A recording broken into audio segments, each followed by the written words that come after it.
2023 was a huge year for LEGO, in which they released nearly 1,000 products, up from the about 950 from 2022, and solidified their space as the #1 toy company in the entire world. In this video, we're going to go over the hits, the things that we think LEGO did really well on this year, as well as the misses, what we think they didn't do so well. At the very end, we'll tell you which set we voted as a family to be the set of the year.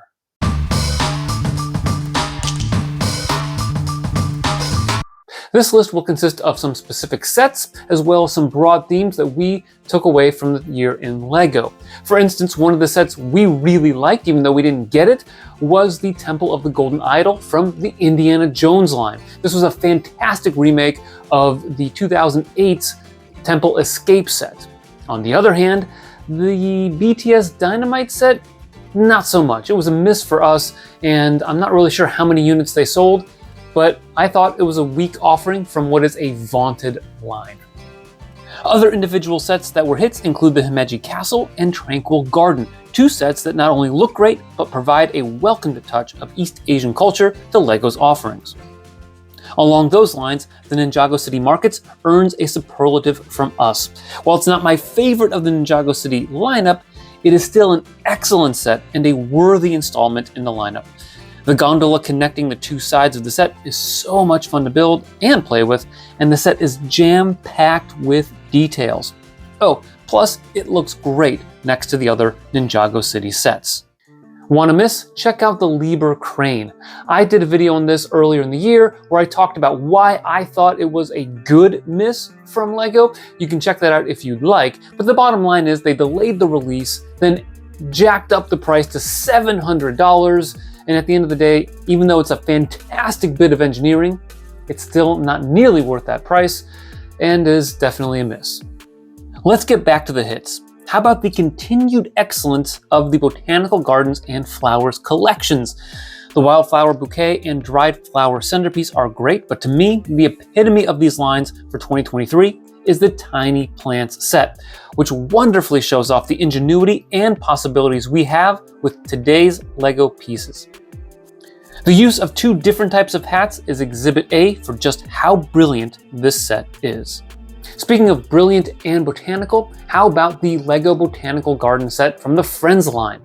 Months ago when they announced this set, I argued that it would be one of the greatest, if not the greatest set of the Friends line ever in LEGO history. I think months later, it has held up over time. Why? Because you get not only fantastic pieces, great building techniques, a family-friendly build, you get excellent value for $80. This set cannot be matched. In fact, we liked it so much, we had so much fun in our household with that set, we bought 3 of them and made a huge version of the Botanical Gardens. In fact, if you want to check out that video, you can do that by clicking this card up here. Of course, the whole 2023 Friends line was a hit. I say of course because we expect great things from this line year in and year out, and 2023 delivered. From the Downtown Flower and Design Shops, which I turned into a custom modular building, to the International School, from the Community Kitchen to the Community Center, these sets were visually appealing and featured enticing building techniques.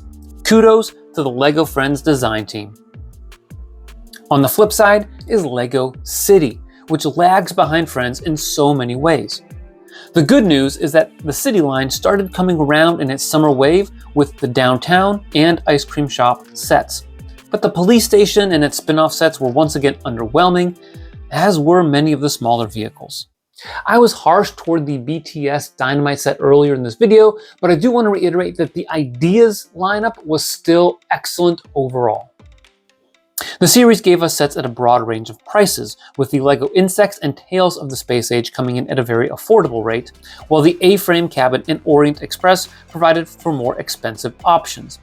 I would like to give a shout out in particular to the Viking Village, which we have, although we haven't built it yet, and we look forward to putting it together soon. Oh, and the Hocus Pocus set provided plenty of nostalgia for those of us that are part of the Gen X and Millennial generations. Speaking of nostalgia, this was another hit for LEGO in 2023.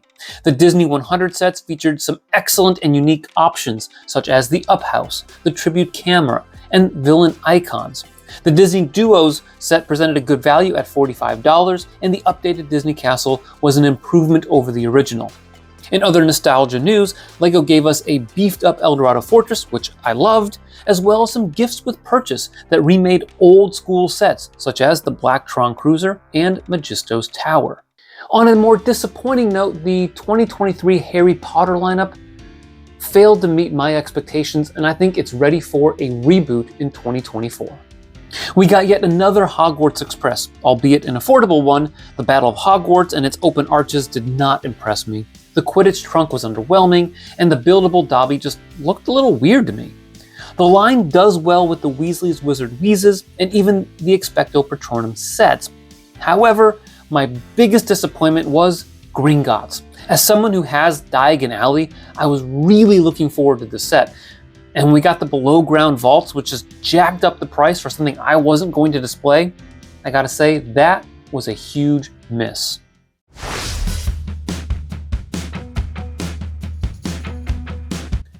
Because I like brick sets so much, I thought I'd hand out some hits and misses based on their community's ratings. I'll add the Concorde and the Avengers Tower as hits, not just due to their size, but to the excellent execution of each.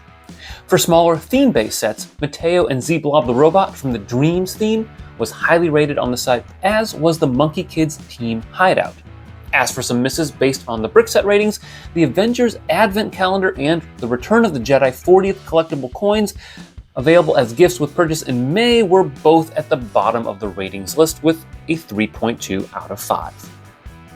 Now, before we get to our family's set of the year, I do want to give a shout out to a Star Wars set, perhaps my favorite one, even though I was unable to buy it so far, and that is the Ghost. I love the look of the set. I'm grateful that LEGO has brought that ship back into the lineup, and the minifigs are awesome.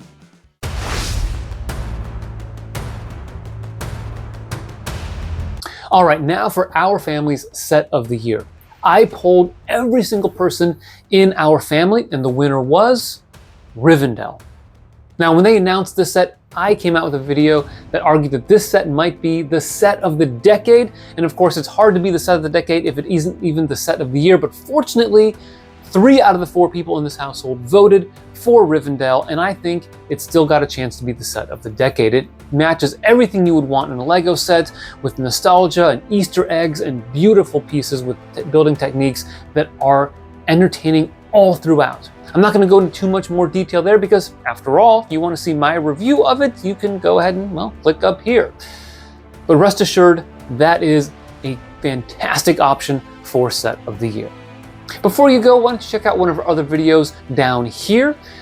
Make sure you like this video and subscribe, and always remember to keep building together.